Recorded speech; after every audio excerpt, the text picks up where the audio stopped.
हम अक्सर भारतीय इतिहास की शुरुआत सिंधु घाटी सभ्यता या शायद वैदिक काल से करते हैं। जी, आमतौर पर यही होता है। लेकिन उससे भी लाखों साल पहले, जब कोई शहर नहीं थे, कोई लिपि नहीं थी, तब भी तो इस सबकॉन्टिनेंट पर इंसान रहते थे। बिल्कुल। आज हमारे पास प्रतियोगी परीक्षाओं से जुड़े कुछ सवाल हैं जो हमें उसी दौर में, मतलब भारत के पाषाण काल में वापस ले जाएंगे। बहुत अच्छा विषय है। और हम सिर्फ इन सवालों के जवाब नहीं ढूंढेंगे, बल्कि कोशिश करेंगे कि इन जवाबों से उस भूली हुई दुनिया की एक तस्वीर बन सके। बिल्कुल, ये एक तरह की पुरातात्विक जासूसी जैसा है। हर पत्थर का औजार, हर गुफा की चित्रकारी या कोई कंकाल, ये सब एक सुराग है। और इन्हीं सुरागों को जोड़कर हम कहानी समझेंगे। जी, कि हमारे वे पूर्वज कैसे जीते थे, क्या सोचते थे, और उन्होंने आज की दुनिया की नींव कैसे रखी। तो पहला सुराग क्या है? पहला सुराग एक नाम है जो अक्सर किताबों में सबसे पहले आता है, रॉबर्ट ब्रूस फुट। ये कौन थे और इनका नाम भारतीय प्रागैतिहास के साथ इतना मजबूती से क्यों जुड़ा है? रॉबर्ट ब्रूसफुट, वो एक ब्रिटिश भूवैज्ञानिक और पुरातत्वविद थे। अच्छा। सोचिए, ये 19वीं सदी की बात है। तब भारत के इतिहास को लोग ज्यादातर सिर्फ वेदों या धार्मिक ग्रंथों से जोड़कर देखते थे। सही बात है। तब ये व्यक्ति जमीन खोदकर, पत्थरों को पढ़कर एक बिल्कुल अलग और कहीं ज्यादा पुरानी कहानी बता रहा था। तो इन्हें मिला क्या था? 1863 में उन्हें पल्लवरम, जो आज चेन्नई के पास है, वहां से पत्थर के कुछ औजार मिले। और ये भारत में प्रागैतिहासिक मानव की पहली, आप कह सकती हैं, व्यवस्थित खोज थी। अच्छा, तो ये सिर्फ औजार खोजने की बात नहीं थी, उन्होंने एक तरह से इतिहास को देखने का नजरिया ही बदल दिया। बिल्कुल सही पकड़ा आपने। उन्होंने इतिहास को किताबों और कहानियों से निकालकर जमीन पर ला दिया। और यही उनका सबसे बड़ा योगदान था। जी हाँ, उन्होंने ये साबित किया कि भारत में मानव का इतिहास लिखित शब्दों से बहुत बहुत पुराना है। इसीलिए उन्हें भारतीय प्रागैतिहास का पिता भी कहा जाता है। Father of Indian prehistory. जी, वो उस नींव की तरह हैं जिस पर आज भारतीय प्रागैतिहास की पूरी इमारत खड़ी है। ये एक बहुत बड़ी शुरुआत थी। अब जब हम इतिहास को इतना पीछे ले जाते हैं तो उसे समझने के लिए कालों में बांटना जरूरी हो जाता है। हाँ बिल्कुल। इसी से जुड़ा हमारा अगला सवाल है, कोपेनहेगन संग्रहालय की सामग्री के आधार पर पाषाण, कांस्य और लौह युग का ये जो त्रियुगीय विभाजन है, ये किसने किया था? ये विभाजन किया था डेनमार्क के पुरातत्वविद क्रिश्चियन जर्गेंसन थॉमसन ने। थॉमसन। जी, 19वीं सदी में। ये एक बहुत ही सरल, लेकिन कह सकते हैं क्रांतिकारी विचार था। कैसे? उन्होंने संग्रहालय में रखी हजारों चीजों को देखा और महसूस किया कि उन्हें बनाने के मटेरियल के आधार पर एक क्रम में लगाया जा सकता है। मतलब सबसे पुराने औजार पत्थर के थे। बिल्कुल, तो उन्होंने उसे पाषाण युग कह दिया। फिर एक दौर आया जब इंसानों ने पत्थर के साथ कांसे का इस्तेमाल सीखा। तो वो कांस्य युग हो गया। जी, और आखिर में जब लोहे का इस्तेमाल बड़े पैमाने पर होने लगा तो वो लौह युग कहलाया। ये वर्गीकरण आज भी इतिहास को समझने का एक बुनियादी ढांचा है। बिल्कुल, और इसी सफर के एक अहम पड़ाव की ओर चलते हैं। पाषाण युग के बाद, लेकिन खेती की बड़ी क्रांति से ठीक पहले, एक बीच का दौर आता है। मध्य पाषाण काल। हाँ, तो सवाल है कि पशुपालन के पहले निशान हमें इसी दौर में मिलते हैं क्या? हाँ, यही सवाल है। क्या इंसान ने पहले खेती करना सीखा या जानवरों को पालना? ये हमेशा मेरे दिमाग में आता है। इसका जवाब बहुत दिलचस्प है। सबूत बताते हैं कि इंसान ने व्यवस्थित खेती से पहले जानवरों को पालना शुरू कर दिया था। अच्छा। और इसके सबसे पुराने साक्ष्य हमें मध्य पाषाण काल यानी मीजोलिथिक पीरियड में ही मिलते हैं। भारत में कहाँ पर? भारत में इसके दो प्रमुख केंद्र मिले हैं। एक है मध्य प्रदेश में आदमगढ़ और दूसरा राजस्थान में बागोर। इन जगहों पर जानवरों की ऐसी हड्डियां मिली हैं जिनसे पता चलता है कि उन्हें मारा नहीं गया बल्कि पाला गया था। ये तो बहुत बड़ी बात है। मतलब इंसान सिर्फ शिकारी नहीं रह गया था।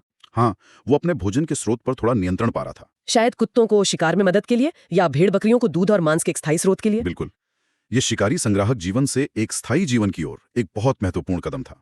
अब आपको हर दिन शिकार के लिए भटकने की जरूरत नहीं थी। और जब आप एक जगह ज्यादा टिकने लगे तो आपके पास चीजें बनाने के लिए और सोचने के लिए थोड़ा ज्यादा समय था। एकदम सही। इसी से जुड़ा हमारा अगला सवाल है, चोपानी मांडो, काकोरिया, महदाहा और सराय नहर राय, इन जगहों में से हड्डी के उपकरण खास तौर पर कहां से मिले हैं? ये सभी मध्य पाषाण काल की जगहें हैं, है ना? जी हाँ। पर सवाल यह है कि इनमें से हड्डी के काम के लिए कौन सी जगह सबसे खास थी? वो जगह है महदाहा, जो उत्तर प्रदेश के प्रतापगढ़ जिले में है। महदहा। जी, यहाँ से बहुत बड़ी मात्रा में हड्डी और सींग से बने उपकरण मिले हैं, जैसे तीर के फलक, मतलब एरोहेड्स, चाकू और खुरचनी। ठीक है। लेकिन जो चीज महदाहा को और भी खास बनाती है वो है हड्डी से बने आभूषण। आभूषण मतलब सिर्फ जरूरत की चीजें नहीं, बल्कि खूबसूरती के लिए भी चीजें बना रहे थे। जी हाँ, महदाहा से हिरन के सींगों के छल्ले और हड्डियों के बने गले के हार जैसी चीजें मिली हैं। अरे वाह! ये सिर्फ पेट भरने की जद्दोजहद से आगे की बात है। ये संस्कृति का, सौंदर्य बोध का और शायद सामाजिक दर्जे का भी प्रतीक है। ये तो वाकई कमाल की बात है। इसी दौर की एक और थोड़ी रहस्यमयी खोज है, एक ही कब्र से 3 मानव कंकाल कहाँ से मिले हैं? ये साक्ष्य दमदमा नाम की जगह से मिला है, जो महदाहा के पास ही है। एक ही कब्र में 3 लोग? हाँ, एक साथ दफनाए जाना बहुत असामान्य है। पुरातत्वविद आज भी इस पर बहस करते हैं कि इसका क्या मतलब हो सकता है। जैसे कि? तो एक किसी दुर्घटना में मारे गए एक परिवार की कब्र थी, या ये कोई धार्मिक अनुष्ठान था, कोई बलि थी? तो इसका कोई पक्का जवाब नहीं है हमारे पास। नहीं, कोई पक्का जवाब नहीं। और यही पुरातत्व को इतना रोमांचक बनाता है। हमारे पास सिर्फ सुराग हैं, कहानी हमें खुद बनानी पड़ती है। उन गुमनाम कहानियों से अब हम उस क्रांति की ओर बढ़ते हैं जिसने मानव इतिहास की दिशा ही बदल दी, यानी कृषि। तो खाद्यान्नों की खेती सबसे पहले किस दौर में शुरू हुई? खेती की शुरुआत हुई नवपाषाण काल में, जिसे न्योलिथिक पीरियड भी कहते हैं। Neolithic revolution. बिल्कुल, इसे नवपाषाण क्रांति भी कहा जाता है।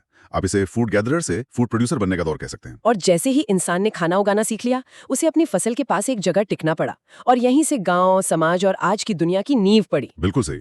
और इसी से जुड़ा सवाल है कि भारत में मानव होने का सबसे पहला जीवाश्म सबूत, मतलब फॉसिल एविडेंस, कहाँ मिला है? हाँ, ये बहुत अहम सवाल है। भारत में मानव का सबसे पहला और स्पष्ट जीवाश्म साक्ष्य नर्मदा घाटी के हथनौरा नाम की जगह से मिला है। हथनौरा, मध्य प्रदेश में। जी।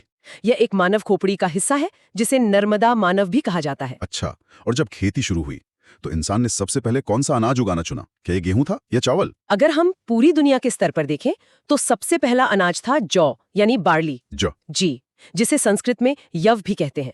इसके सबूत लगभग 8000 ईसा पूर्व के आसपास पश्चिम एशिया से मिलते हैं। ये तो हुई दुनिया की बात। भारतीय उपमहाद्वीप में कृषि के सबसे पुराने सबूत कहाँ मिले हैं? मुझे लगता है इस पर हाल में कुछ नई जानकारी सामने आई है। हाँ, ये एक बहुत महत्वपूर्ण अपडेट है, खासकर परीक्षाओं के लिए। दशकों तक हर किताब में लिखा था कि भारतीय उपमहाद्वीप में खेती का सबसे पुराना सबूत मेहरगढ़ में मिला है। मेहरगढ़, जो अब पाकिस्तान में है? जी, बलूचिस्तान में। और वहां से गेहूं की खेती के सबूत मिले थे, जो लगभग 7000 ईसा पूर्व के थे। तो अब ये बदल गया है। जी, हाल की खोजों ने इस कहानी को पूरी तरह से बदल दिया है। उत्तर प्रदेश के संत कबीरनगर जिले में एक जगह है लहौरादेव। लहौरादेव। वहां से चावल की खेती के ऐसे सबूत मिले हैं जो लगभग 9000 से 8000 ईसा पूर्व के हैं। 9000 ईसा पूर्व। जी, इसका मतलब है कि भारतीय उपमहाद्वीप में खेती की शुरुआत हमारी पुरानी समझ से भी लगभग 2000 साल पहले हो चुकी थी, और वो भी चावल से। वाह, ये तो इतिहास को दोबारा लिखने जैसा है। तो अगर परीक्षा में ये सवाल आता है और ऑप्शन में लहौरादेव है, तो वही सही जवाब होगा। बिल्कुल, ये दिखाता है कि इतिहास कोई पत्थर पर लिखी इबारत नहीं है। लेकिन इसका मतलब ये नहीं कि मेहरगढ़ का महत्व कम हो गया। वो क्यों? अगला सवाल इसी से जुड़ा है। वो कौन सी जगह है जहां पाषाण संस्कृति से लेकर हड़प्पा सभ्यता तक के लगातार विकास के सबूत मिलते हैं? और उसका जवाब मेहरगढ़ ही है। अच्छा, मेहरगढ़ एक टाइम कैप्सूल की तरह है। यहाँ आपको एक ही जगह पर हजारों सालों का इतिहास दिखता है। आप देख सकते हैं कि कैसे शुरुआती किसानों ने छोटे छोटे मिट्टी के घर बनाए, फिर धीरे धीरे गांव बड़ा हुआ, बर्तन बनाने की कला विकसित हुई, और यही विकास आगे चलकर हड़प्पा जैसी महान शहरी सभ्यता में बदल गया। बिल्कुल, ये निरंतर का दिखाता है कि सभ्यताएं अचानक आसमान से नहीं टपकती, बल्कि हजारों साल के विकास का नतीजा होती हैं। तो लहौरादेव ने बताया कि शुरुआत कब हुई, और मेहरगढ़ दिखाता है कि वो शुरुआत एक महान सभ्यता में कैसे बदली। बिल्कुल। चलिए अब पत्थर और धातु के संगम पर चलते हैं। किस युग को चैल्कोलिथिक युग भी कहा जाता है? चाल्कोलिथिक। ताम्रपाषाण युग को ही चैल्कोलिथिक युग कहते हैं। चाल्को का मतलब तांबा और लिथिक का मतलब पत्थर। मतलब पत्थर के साथ तांबे का इस्तेमाल। जी, ये वो दौर था जब इंसान ने पहली बार किसी धातु का इस्तेमाल करना सीखा। और इस दौर की एक बहुत अहम जगह है नवदा टोली।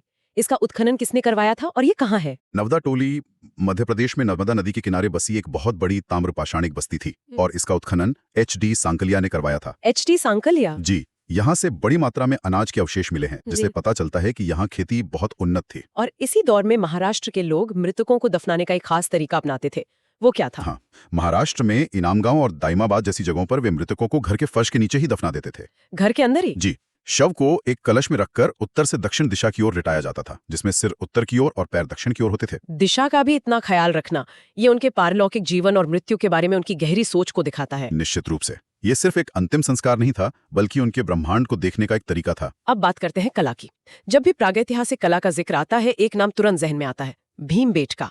ये क्यों इतना प्रसिद्ध है? भीमबेटका अपनी कुफंग में बने शैल चित्रों, मतलब रॉक पेंटिंग्स के लिए दुनिया भर में मशहूर है। ये मध्य प्रदेश में है, और एक तरह से ये दुनिया की सबसे पुरानी आर्ट गैलरी है। दुनिया की सबसे पुरानी आर्ट गैलरी? कह सकते हैं। यहाँ की चट्टानों पर हजारों सालों के दौरान बनी तस्वीरें हैं। इन तस्वीरों में शिकार के दृश्य हैं, नाचते गाते लोग हैं, जानवर हैं। ये उस समय के जीवन का एक जीता जागता दस्तावेज है। तो ये कहा जा सकता है कि भारत में सबसे ज्यादा शैल चित्र भीमबेटका से ही मिले हैं? हाँ बिल्कुल, यहाँ 500 से ज्यादा गुफाओं में चित्र मिले हैं। ये प्रागैतिहासिक कला का सबसे बड़ा और महत्वपूर्ण खजाना है। ये कल्पना ही अद्भुत है। जरा सोचिए, हजारों साल पहले कोई इंसान उस अंधेरी गुफा में मशाल की रोशनी में जानवरों की चर्बी और रंगों को मिलाकर ये चित्र बना रहा था। वो क्या सोच रहा होगा? ये हमारे लिए सिर्फ एक तस्वीर है, पर उसके लिए शायद ये एक प्रार्थना थी, या आने वाली पीढ़ियों के लिए एक कहानी। अब कला से हटकर एक और बहुत ही मार्मिक खोज पर आते हैं। वो कौन सी जगह है जहां एक इंसान के कंकाल के साथ कुत्ते का कंकाल भी मिला है? ये कश्मीर की नवपाषाणिक साइट बुर्जहोम से मिला है। बुर्जहोम? जी, एक कब्र में मालिक के साथ उसके पालतू कुत्ते को भी दफनाया गया था। ये मानव और पशु के बीच के गहरे भावनात्मक रिश्ते का दुनिया के सबसे पुराने सबूतों में से एक है। ये बताता है कि कुत्ता शायद इंसान का सबसे पहला और सबसे वफादार साथी था। बिल्कुल।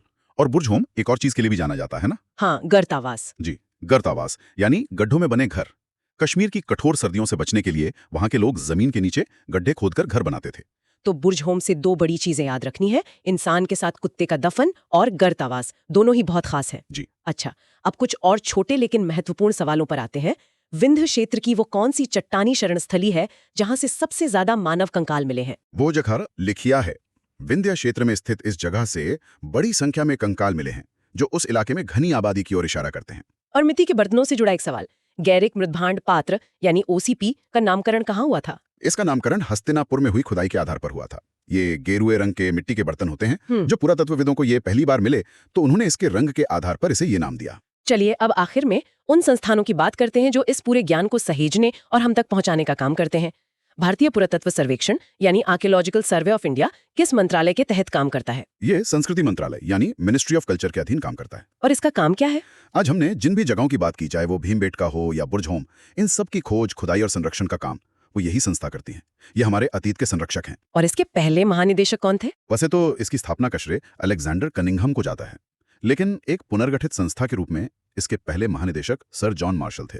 और ये नाम बहुत महत्वपूर्ण है। बहुत ज्यादा, क्योंकि इन्हीं के नेतृत्व में हड़प्पा और मोहनजोदड़ो की खोज हुई थी, जिसने दुनिया को भारतीय सभ्यता की महानता से परिचित कराया। ये एक बहुत जरूरी जानकारी है। और हमारा आखिरी सवाल, राष्ट्रीय मानव संग्रहालय कहाँ पर है? राष्ट्रीय मानव संग्रहालय, जिसका नाम इंदिरा गांधी राष्ट्रीय मानव संग्रहालय है, भोपाल में स्थित है। अच्छा, यह सिर्फ एक म्यूजियम नहीं है, बल्कि एक बहुत बड़ा कैंपस है जो भारत में मानव और संस्कृति के विकास की कहानी को बहुत ही शानदार तरीके से दिखाता है। तो ये थे हमारे आज के सवाल, जिनके जवाबों ने हमें लाखों साल की एक लंबी यात्रा करा दी।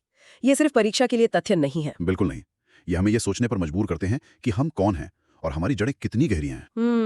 जब आप भीमबेटका की गुफा में उस बाइसन का चित्र देखते हैं तो आप हजारों साल दूर खड़े उस शिकारी से जुड़ जाते हैं जिसने उसे बनाया था। सही बात है। जब आप महदाह में मिले हड्डी के हार के बारे में सोचते हैं तो आप उस इंसान की खुशी और सौंदर्य की चाह को महसूस करते हैं। पुरातत्व सिर्फ अतीत की कहानी नहीं है। तो फिर ये क्या है? यह हमें बताता है कि एक प्रजाति के रूप में हमारी यात्रा कितनी लंबी, संघर्षपूर्ण और असाधारण रही है। हर पत्थर का औजार महज एक पत्थर नहीं, बल्कि जीवित रहने की उस अदम्य इच्छा का एक प्रमाण है जो हम सबके अंदर है। और शायद एक सवाल जिसपे हमारे सुनने वाले सोच सकते हैं, आज की इस डिजिटल दुनिया में जहां सब कुछ क्षणभंगुर है, क्या हम भी अपने पीछे कोई ऐसे निशान छोड़कर जा रहे हैं जो 10,000 साल बाद किसी को हमारी कहानी बता सके? ये सोचने वाली बात है। या हमारा युग इतिहास में सिर्फ एक खाली पन्ने की तरह दर्ज हो?